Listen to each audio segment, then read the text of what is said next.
Good day, everyone. Welcome to the Apple Incorporated First Quarter Fiscal Year 2020 Earnings Conference Call. Today's conference is being recorded.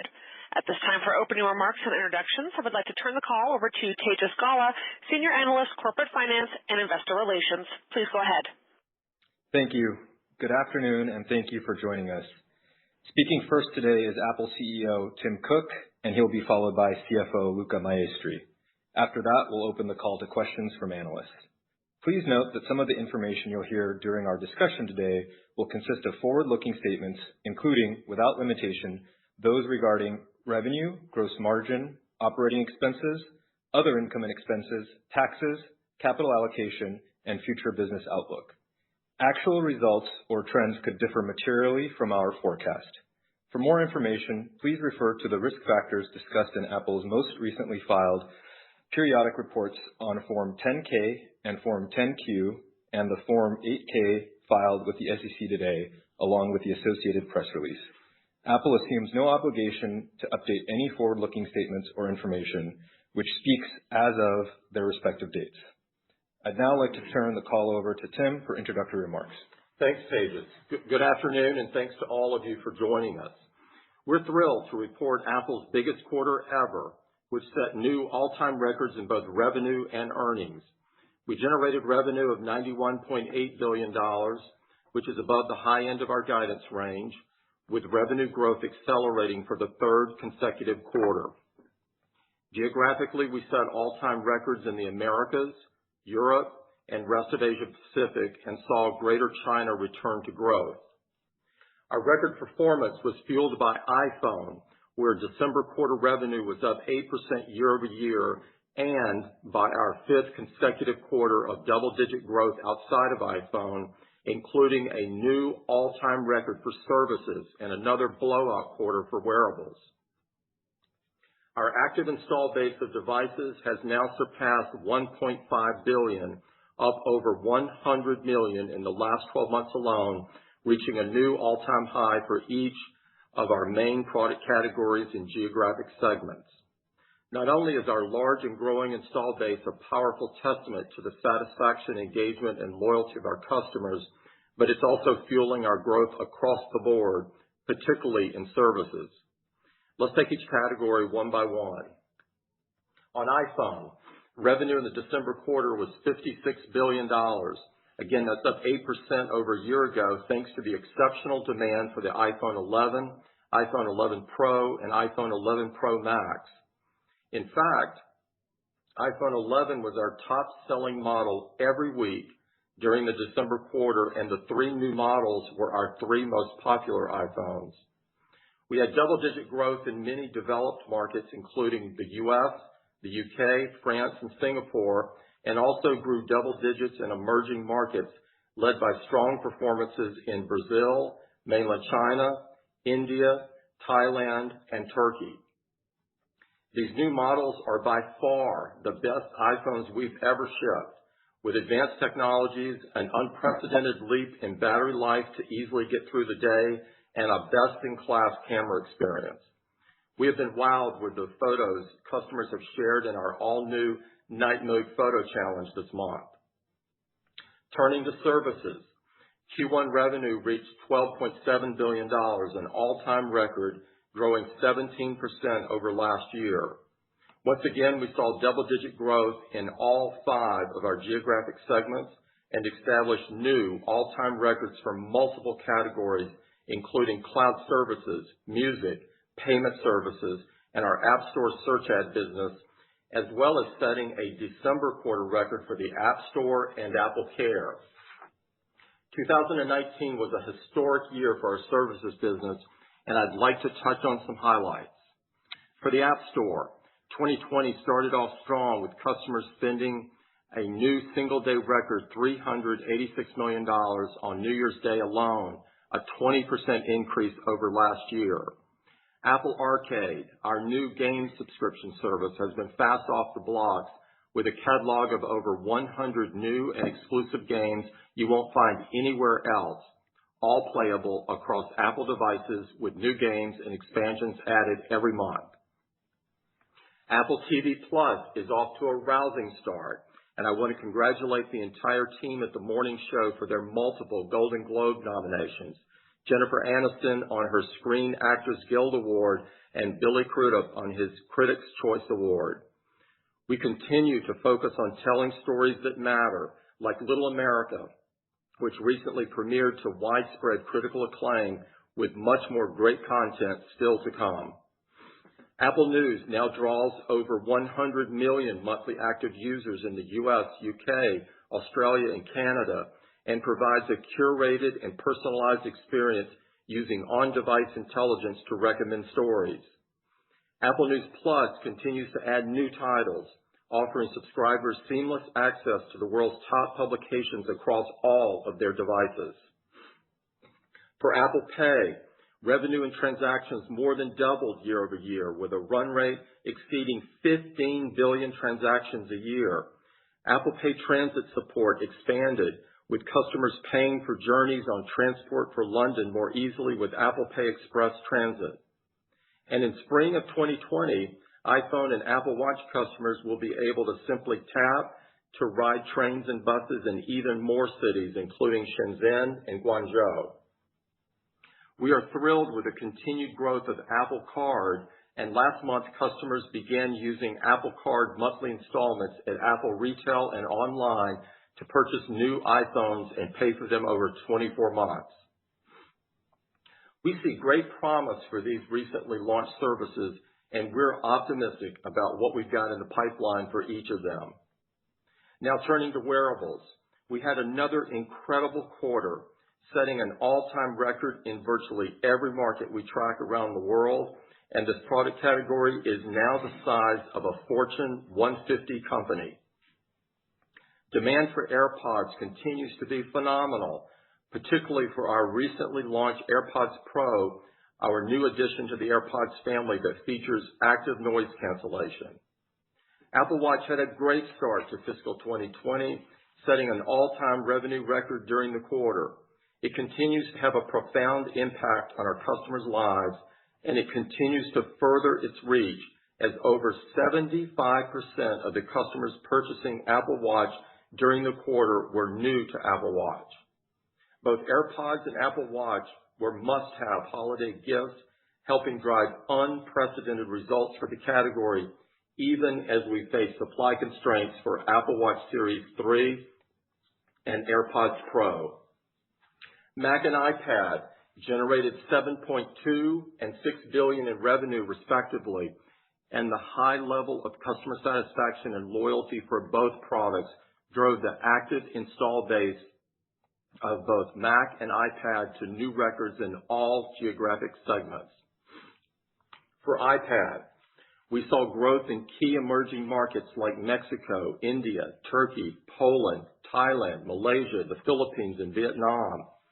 With our current lineup of iPad Pro, iPad Air, iPad Mini, and iPad, along with the new iPad OS, we give customers an unparalleled tablet experience integrating hardware, software, and services in a way that only Apple can.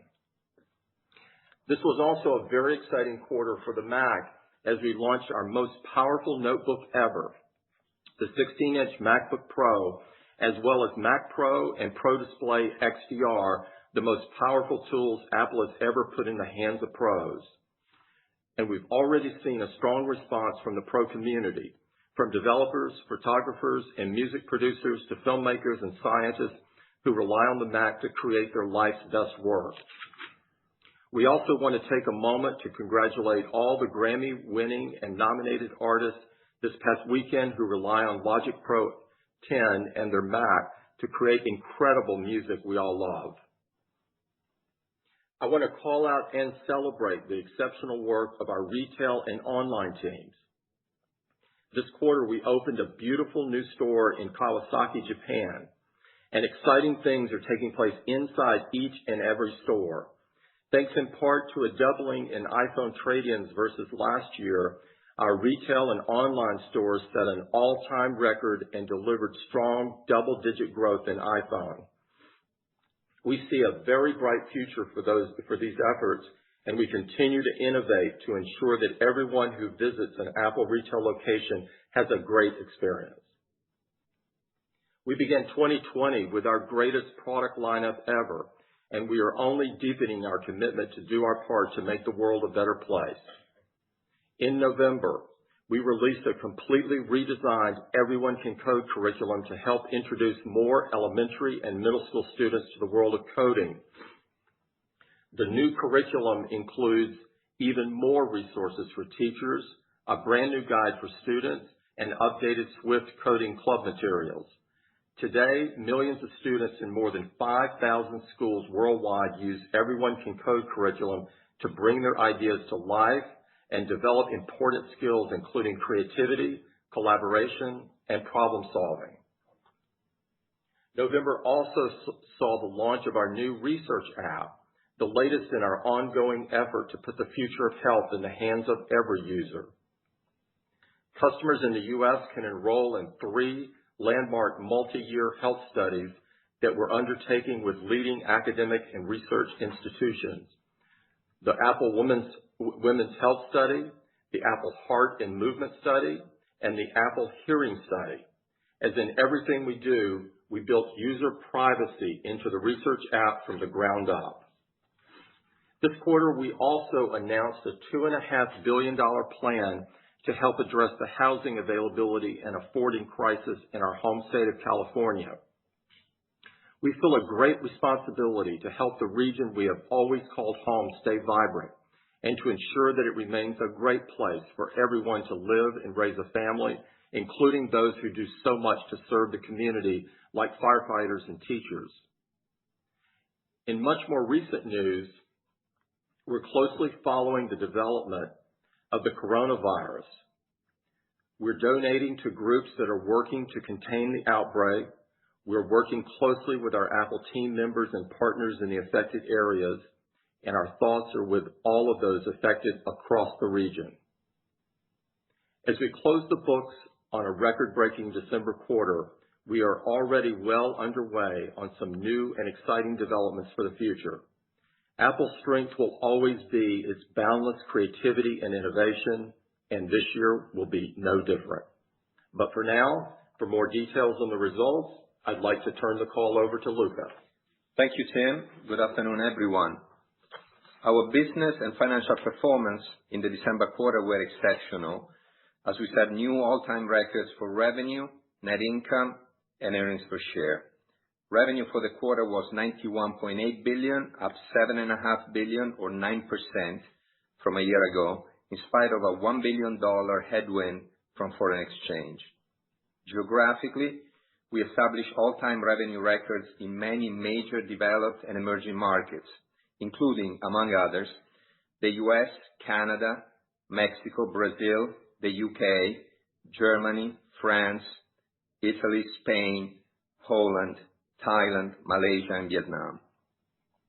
Products revenue was $79.1 billion, up 8% as iPhone returned to growth, and we had incredibly strong results in wearables, where we set all-time records for both Apple Watch and AirPods. Services revenue grew 17% to a new all-time record, $12.7 billion, with double-digit growth in every geographic segment and new all-time records across our portfolio.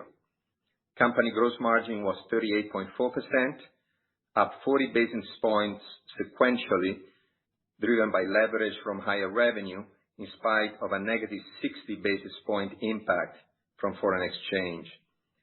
Products gross margin was 34.2%, up 260 basis points sequentially, thanks to leverage and favorable mix. Services gross margin was 64.4%, up 30 basis points sequentially, driven by favorable mix. Our reported tax rate for the quarter was 14.2%. Before discrete items, the rate was 16.5%, exactly in line with our guidance. A favorable one-time item impacted the rate by 230 basis points. Net income was an all-time record at $22.2 billion, up $2.3 billion or 11% over last year.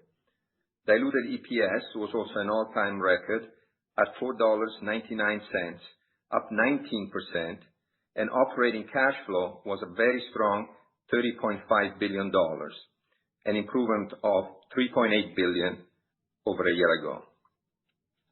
Let me get into more detail for each of our revenue categories. iPhone revenue of $56 billion grew 8% year-over-year as we saw great customer response to the launch of our newest iPhones. We set all-time revenue records in several countries, including the US, Mexico, the UK, France, Spain, Poland, Thailand, Malaysia, and Vietnam. Our active installed base of iPhones has reached an all-time high and is growing in each of our geographic segments. In the US, the latest survey of consumers from 451 Research indicates iPhone customer satisfaction of 98% for iPhone 11, 11 Pro, and 11 Pro Max combined. Among business buyers planning to purchase smartphones in the next quarter, 84% plan to purchase iPhones. Turning to services, we set an all-time revenue record of $12.7 billion with double-digit growth in all of our 5 geographic segments. As Tim mentioned, we established new all-time records for Apple Music, cloud services, payment services, and our App Store search ad business, and December quarter records for the App Store and Apple Care. We are well on our way to accomplishing our goal of doubling our fiscal year 16 services revenue during 2020. We've actually already reached that goal on a run rate basis with the results of the December quarter. Customer engagement in our ecosystem continues to grow, and the number of both transacting and paid accounts on our digital content stores reached a new all-time high, with paid accounts growing double digits in all of our geographic segments. We now have over 480 million paid subscriptions across the services on our platform, up 120 million from a year ago.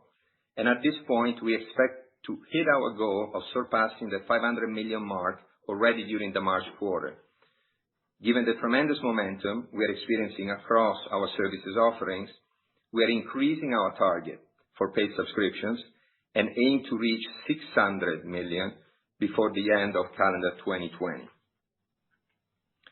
App Store revenue grew strong double digits thanks to robust customer demand for both in-app purchases and subscriptions.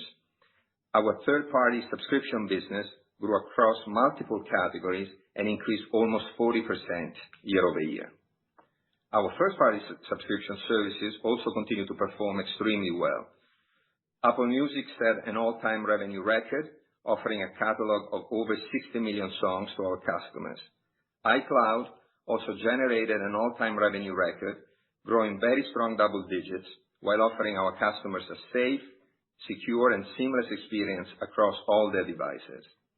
It was a December quarter record for Apple Care, thanks to strong service agreement attach rates and expanded distribution.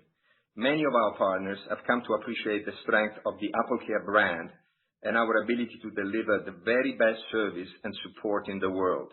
That value resonates with both our partners and our customers, and we're very happy to see that quality of experience delivered to more and more of our users. Next, I'd like to talk about Mac and iPad. Mac revenue was $7.2 billion and iPad revenue was $6 billion. Both products had a difficult year-over-year comparison due to the launches of MacBook Air, Mac Mini, and iPad Pro during the December quarter a year ago and the subsequent channel fill. Despite the tough compare, on a demand basis, our performance for both Mac and iPad was around even to last year. Importantly, around half of the customers purchasing Macs and iPads around the world during the quarter were new to that product, and the active install base for both Mac and iPad reached a new all-time high. The recent surveys from 451 Research measured a 93% customer satisfaction rating for iPad from consumers and 92% from businesses. And among both consumers and businesses who are planning to purchase tablets in the March quarter, 78% plan to purchase iPads. Wearables, home, and accessories established a new all-time record with revenue of $10 billion, up 37% year-over-year. with very strong double-digit performance across all 5 geographic segments and growth across wearables, accessories, and home. We set all-time records for wearables in virtually every market we track, even as we experienced some product shortages due to very strong customer demand for both Apple Watch and AirPods during the quarter. We also continue to see strong demand for our products in the enterprise market as our technology solutions enable businesses to do their best work. 100% of Fortune 500 companies in the healthcare sector use Apple technology in areas such as patient experience, clinical communications, and nursing workflows. And we're also seeing smaller companies in this sector drive innovation with our technology and apps. One example is Gauss Surgical, which uses Core ML in iOS to more accurately estimate blood loss during childbirth and surgery. This helps clinicians have more complete and timely information on whether a patient needs an intervention, which can impact both clinical outcomes and costs. Another example is Butterfly Network, a medical imaging company which makes a handheld ultrasound device that connects to iPhone or iPad to enable clinicians to take an ultrasound anywhere at a cost that is dramatically lower than other solutions on the market today. Let me now turn to our cash positions. We ended the quarter with $207 billion in cash plus marketable securities. We issued a 2 billion euro denominated green bond, retired $1 billion of maturing debt, and reduced commercial paper by $1 billion during the quarter, leaving us with total debt of $108 billion. As a result, net cash was $99 billion at the end of the quarter, and we maintain our target of reaching a net cash neutral position over time. We returned nearly $25 billion to shareholders during the December quarter. We began a $10 billion accelerated share repurchase program in November, resulting in the initial delivery and retirement of 30.4 million shares. We also repurchased 40 million Apple shares for $10 billion through open market transactions, and we paid $3.5 billion in dividends and equivalents. As we have done for the last several years, we will share our plans for the next phase of our capital return program when we report results for the March quarter. Finally, as we move ahead into the March quarter, I'd like to review our outlook, which includes the types of forward-looking information that Tejas referred to at the beginning of the call. We expect revenue to be between $63 and $67 billion. The wider than usual revenue range comprehends uncertainty related to the recently unfolding public health situation in China. We expect gross margin to be between 38 and 39%. We expect OPEX to be between $9.6 and $9.7 billion. We expect OI&E to be about $250 million, and we expect the tax rate to be about 16.5%. Also today, our board of directors has declared a cash dividend of 77 cents per share of common stock, payable on February 13, 2020, to shareholders of record as of February 10, 2020. With that, let's open the call to questions. Thank you, Luca. We ask that you limit yourself to 2 questions. Operator, may we have the first question, please?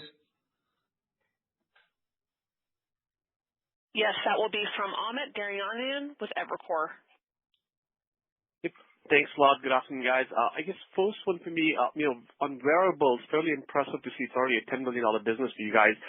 Can you just touch on the growth that you see on the wearable side? How much of the growth do you think is coming from first-time buyers of AirPods or Apple Watch versus folks that seem to be just upgrading the products that they have? Because looks to us, adoption rates are fairly low in your install base, so there should be a long runway, but we'd love to just understand how you see the growth divided between those 2 buckets.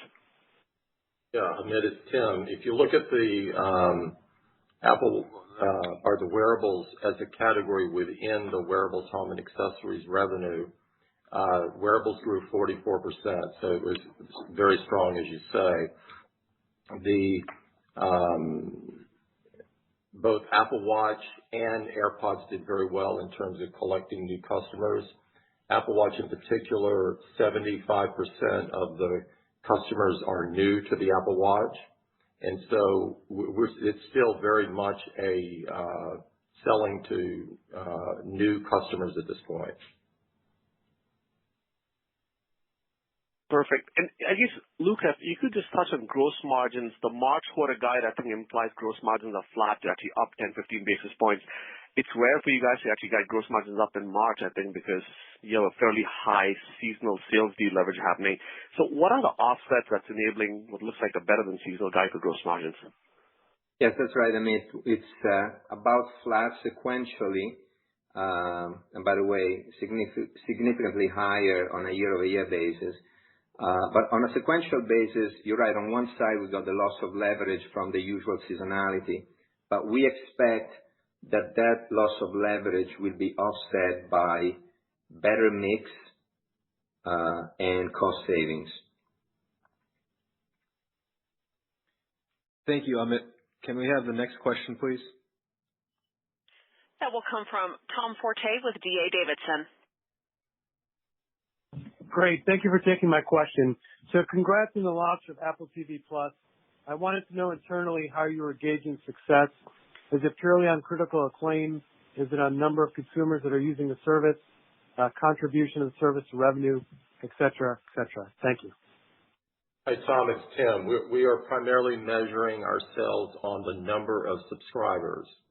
As you can tell from the way that we launched the product, we started with a very aggressive price at $4.99, and in addition to that, we have our bundle where if you buy pretty much any device, you're getting a year for free, and so we're very focused on subscribers. That said, the product itself is about storytelling, and we think if we do that well, then we'll find that there will be some number of those that will also be critically acclaimed. And we're seeing that with The Morning Show. We're seeing that with Little America and others. Great. And then my second question is, I think you indicated that last month you started offering consumers the ability to use their Apple Card to buy an iPhone on an installment basis. Can you talk about how that's had an impact on your unit sales for iPhones? The retail stores did fantastic on iPhone. Very strong double-digit growth in iPhone from a year-over-year point of view. And one of the factors that enabled that was the getting to monthly payments on the Apple Card to make it very simple. Of course, that's U.S. only at this point, but the U.S. is a very key market for us, and so it was an important part of it. Thank you, Tom. Can we have the next question, please? That will come from Shannon Cross, Cross Research. Thank you very much. I wanted to go back to revisit China. Tim, can you talk about what you're seeing in the region, what you were seeing in the region prior to the health crisis? And then can you also update us a bit in terms of your manufacturing strategy, dual sourcing, geographic diversification, even within the region, just so we have some idea of how this will be managed? Thank you. Yeah, thanks, Shannon. In terms of China, the results from last quarter, and then I'll get into the coronavirus a second. For the results from last quarter, we had double-digit growth for iPhone in mainland China. So that was an important change from where we had been running. We also had double-digit growth in services in mainland China, and we had extremely strong double-digit on wearables. And so really there were a number of different factors. In terms of the things that customers are responding to, iPhone 11 is doing particularly well there. The product has been very well received with its battery life, and the camera is unbelievable. We also, as you probably know, have certain trade-in programs going and financing programs. These have also been well received. And so it's sort of the sum of all of this, and we're attracting quite a large percentage of new customers on products like the Mac. 3/4 of the customers buying a Mac in China are new. and nearly 2/3 of the customers buying iPad are new. And so it was a terrific quarter. We had 3 of the top 4 selling smartphones in urban China, according to Kantar.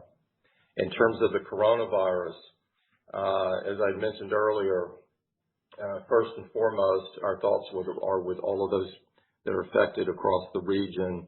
And as I'd mentioned, we're donating to groups that are working to contain the outbreak. We're also working very closely with our team and our partners in the affected areas, and we have limited travel to business critical situations as of last week. The situation is emerging, and we're still gathering lots of data points and monitoring it very closely. As Luca had mentioned, we have a wider than usual revenue range for the second quarter due to the greater uncertainty. I'll talk about supply chain and customer demand some to give you some color. With respect to the supply chain, we do have some suppliers in the Wuhan area. All of these suppliers, there are alternate sources, and we're obviously working on mitigation plans to make up any expected production loss. We factored our best thinking in the guidance that we provided you. With respect to supply sources that are outside the Wuhan area, the impact is less clear at this time. The reopening of those factories after Chinese New Year has been moved from the end of this month to February 10th, depending upon the supplier location. And we've attempted to account for this delayed startup through our larger range of outcomes that Luca mentioned earlier. With respect to customer demand and sales, we've currently closed 1 of our retail stores, and a number of channel partners have also closed their storefronts. Many of the stores that remain open have also reduced operating hours. We're taking additional precautions and frequently deep cleaning our stores, as well as conducting temperature checks for employees. While our sales within the Wuhan area itself are small, retail traffic has also been impacted outside of this area across the country in the last few days. And again, we have attempted to account for this in our guidance range that we've provided you. I hope that gets you some color. Yeah, no, that was really helpful. Luca, maybe if you could just touch on, from a gross margin perspective, the commodity pricing environment and availability.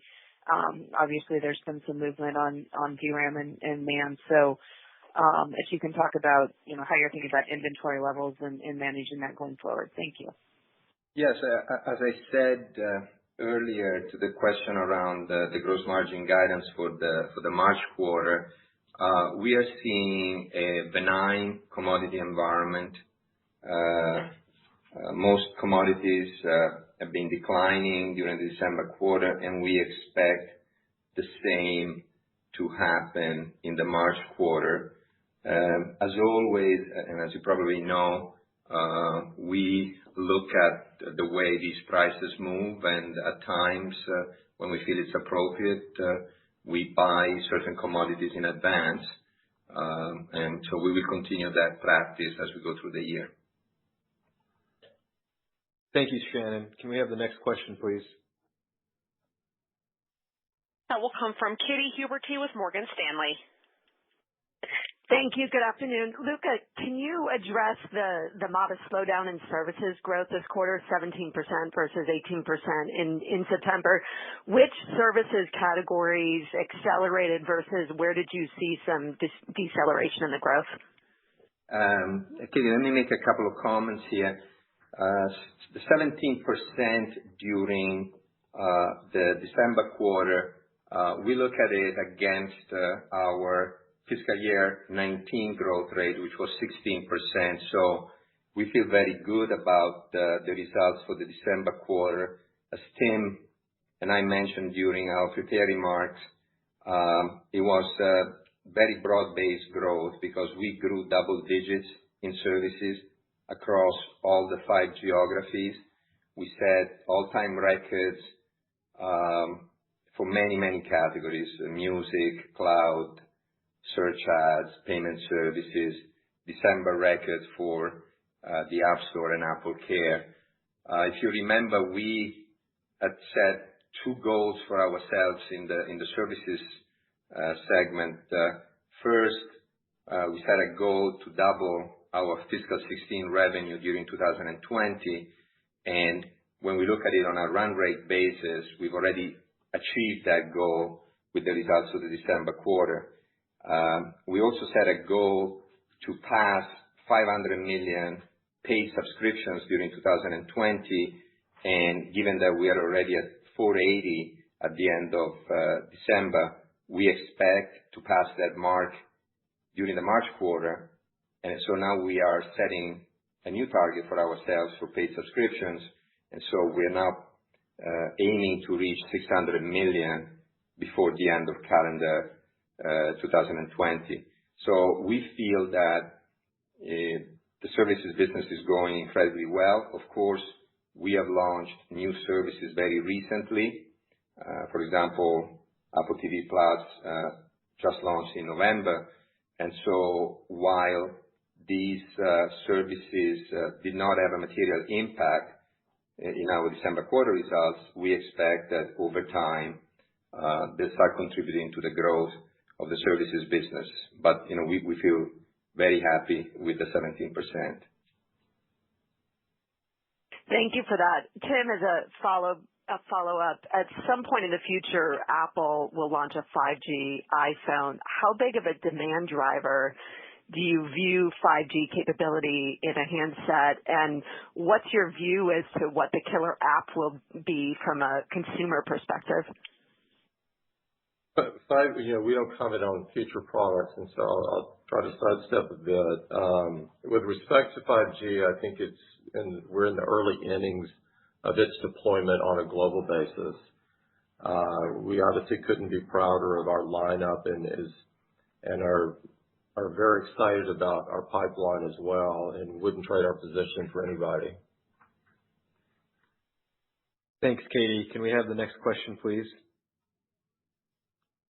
We'll hear from Kyle McNeely with Jefferies. Hi, thanks a lot. So we're seeing some signs of new spectrum being deployed for 5G deployments and even additional 4G capacity, and it's already having a positive impact for handset upgrades to use that new capacity. Do you get the sense that wireless carriers are getting more incentivized to upgrade handsets to get leverage out of these new network investments? How much might this be helping, and do you think it'll continue to accelerate? I think that we've had some great partners, not only in the U.S. but also around the world, that were really helpful this quarter as partners, and so I think that probably a part of that is the level of investments they have,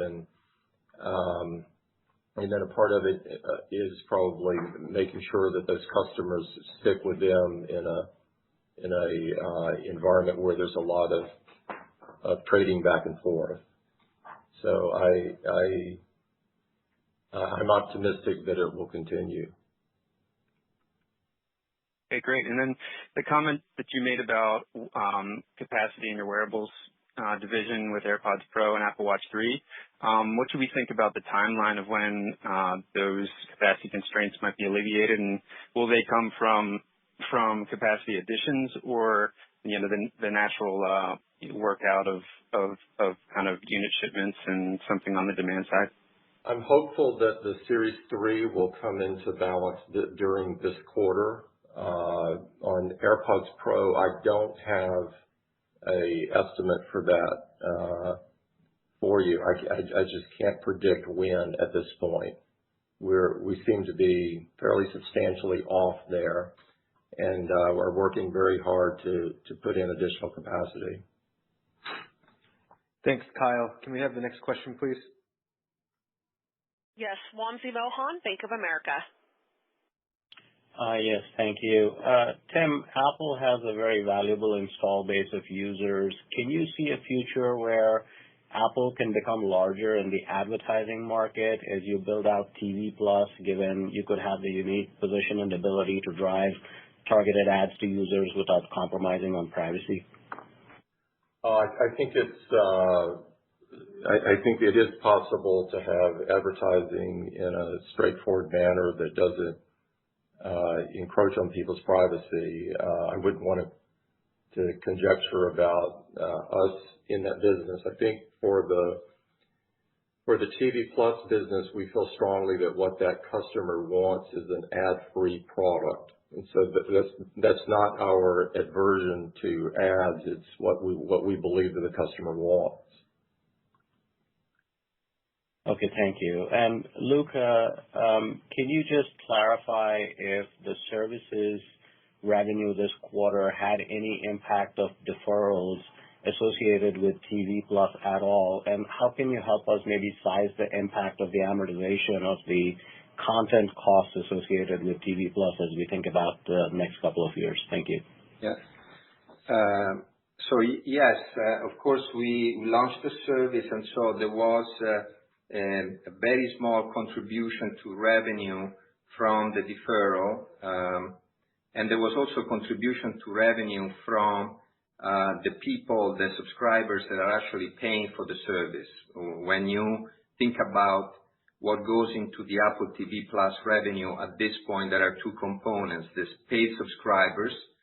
These are the customers that pay for the service, and we recognize revenue over the subscription period. And then we got what we call the Apple TV Plus bundle subscribers. These are the customers that buy an eligible hardware device and redeem the offer for a free year of TV Plus services. We defer revenue for this offer based on three items. The first one is the value of the service that is being provided, the 1 year of Apple TV Plus. The second one is the number of customers that are eligible for the offer.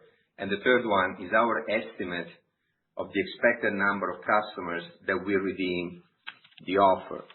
So you need to keep in mind that from our total eligible device sales, you need to make a number of reductions for family sharing, for multiple device purchases, and for geographic availability.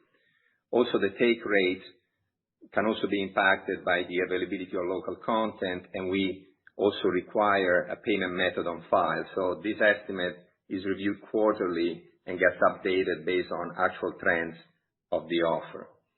And so these inputs provide us with the amount of revenue that we defer for each device sale that then gets recognized over the 1 year period that the TV Plus service is provided. And so when you take the combination of paid subscribers and bundled subscribers, you get the Apple TV Plus revenue.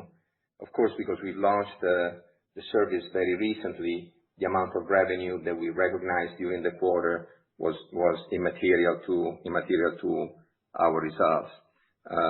With regard to the cost of the service of developing the content, we essentially, as we incur these costs, we put them on the balance sheet, and then we amortize them over a certain period of time, depending on the type of content that we produce.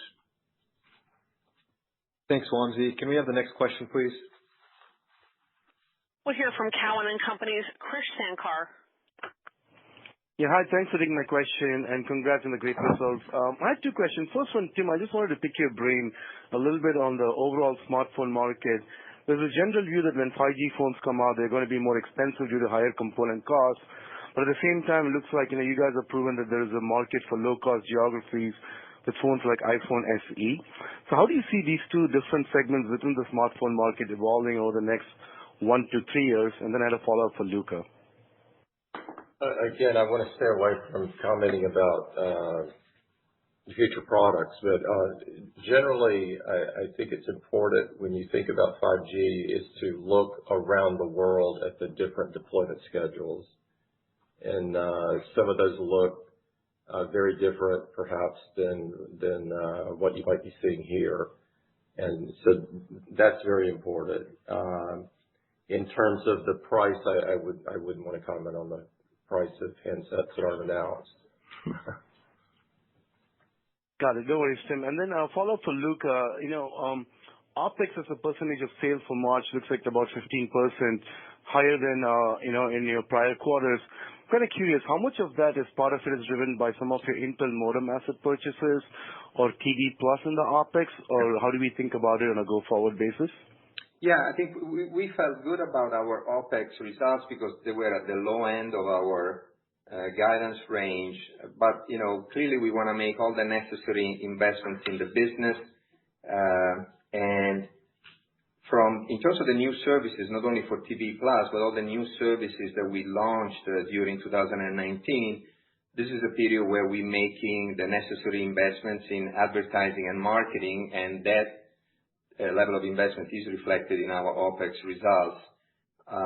And also, as you correctly stated, we completed the acquisition of the Intel baseband business during the December quarter, and so we reflected, the run rate of the expenses related to that business partially during the quarter after the completion of the transaction. And, that is a very important core technology for the company, so we will continue to make all the necessary investments also there. There is a third category of expenses that affected the December quarter, and it's the fact that our revenue was very strong, and we have certain variable expenses, for example, credit card fees that are associated with the higher volume and of course impacted our OpEx results. Thanks, Krish. Can we have the next question, please? That will be from Mike Olson with Piper Sandler. Afternoon. Thanks for taking the questions. So slightly different take on an earlier question on wearables, and that is, what impact do you think wearables is having on driving people into the Apple ecosystem? You mentioned 75% of watch buyers are new to the Apple Watch, but are many of them new to Apple overall? I'm sure a lot of existing iPhone, iPad, or Mac users are going to be wearables customers, but do you think wearables bring people into the ecosystem to buy other devices in a material way? I think that, Michael, it's Tim. With each Apple product that a customer buys, I think they get tighter into the ecosystem because that's the reason that they're buying into it, is they like the experience, the customer experience. And so from that point of view, I think each of our products can drive another product.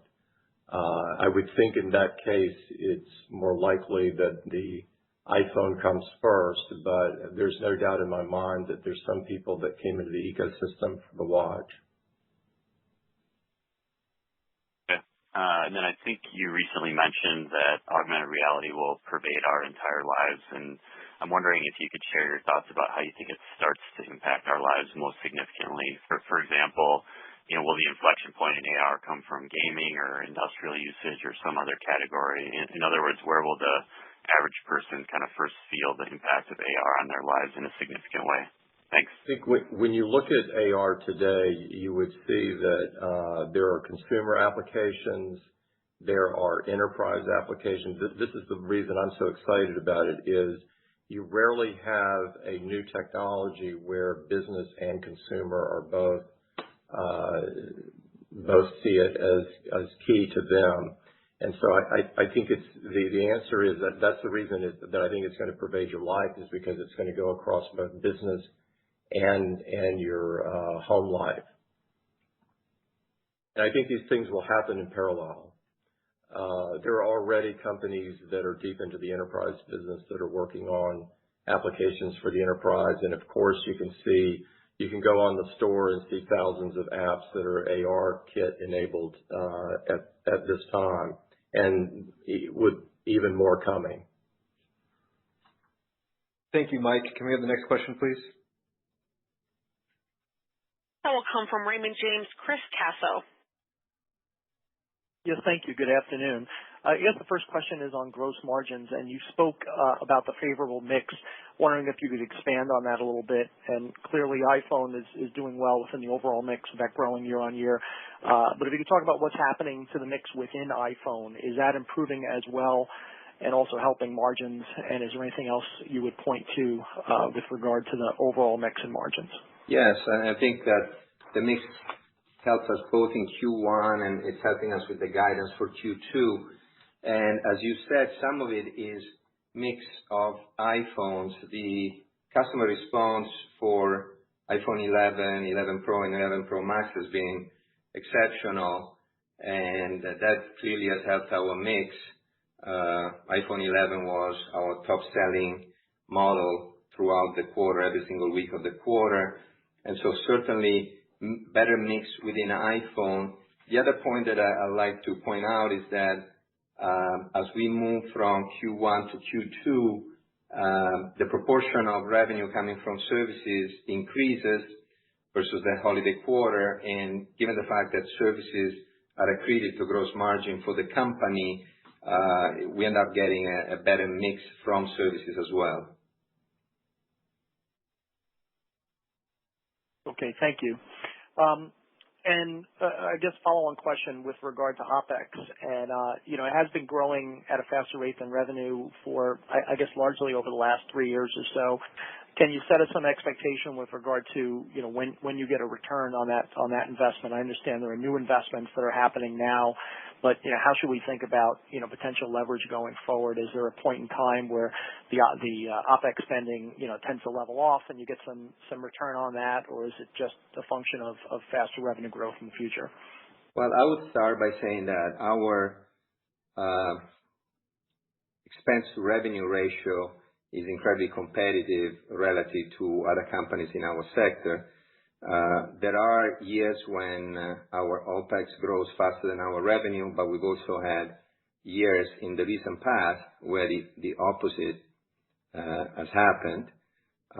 We continue to believe that we have a lot of great opportunities in front of us. And, just if you look at, this past year, we launched many new initiatives, for example, on the services front, which we want to support with the appropriate level of investment, not only in marketing and advertising, but also in R&D. As I mentioned earlier, we closed the acquisition of the Intel baseband business because we think it's a very important strategic core technology for the company going forward. And I think from the results that you've seen during this quarter and the guidance that we provided for the March quarter, I think we're doing a pretty good job at balancing, the level of investments that we are making on the expense front with the level of returns that we get, both in terms of revenue and in terms of profitability that we're getting. Our net income, for example, was up 11% during the December quarter. Thank you. Can we have the next question, please? That will come from Samik Chatterjee with J.P. Morgan. Hi. Thanks for taking the question. Just wanted to kind of ask on the iPhone revenue growth. Definitely good to see it return to growth. Based on the velocity and momentum you're seeing for the products exiting the quarter, how comfortable are you feeling about sustaining growth in iPhone revenues through the year? And I have a follow-up. We have a practice of forecasting the current quarter, and so we've given you the range that we expect for the current quarter, and really don't give a range beyond that. Okay, so if I can just maybe then follow up in terms of obviously you've returned to growth in most of the regions you report. One of the regions that are declining is Japan. So if you can share your thoughts on what actions you need to take there to return that segment, that geography to growth, and what are the product trends there? What's probably the headwind that's kind of limiting growth there? Yeah. So Japan was down 10% during the December quarter. It was primarily due to iPhone performance, which was challenged because there were some regulatory changes that took effect on the 1st of October, where essentially the regulators decoupled the mobile phone pricing from the 2-year contracts, and they're capping the maximum amount of carrier discounts that can be made. At the same time, I would say within a more difficult macro environment, iPhone did incredibly well during the quarter. 6 of the top 7 selling smartphone models in Japan during the December quarter were iPhones. So it was very strong performance by iPhone in a difficult environment. Also, in Japan, we had very strong double-digit growth from services, stronger than company average, and very strong double-digit growth in wearables, also stronger than company average. So we feel very good. Japan is a country where historically we've had great success. The customers are very loyal and very engaged, and we have a very strong position there, and we feel we have a very good momentum. Thank you, Samik. A replay of today's call will be available for 2 weeks on Apple Podcasts, as a webcast on apple.com/investor, and via telephone. The numbers for the telephone replay are 888-203-1112 or 719-457-0820. Please enter confirmation code 6826206. These replays will be available by approximately 5 p.m. Pacific Time today. Members of the press with additional questions can contact Kristen Huguet at 408-974-2414. Financial analysts can contact me with additional questions at 669-227-2402. Thank you again for joining us. Again, that will conclude today's conference. Thank you all for your participation.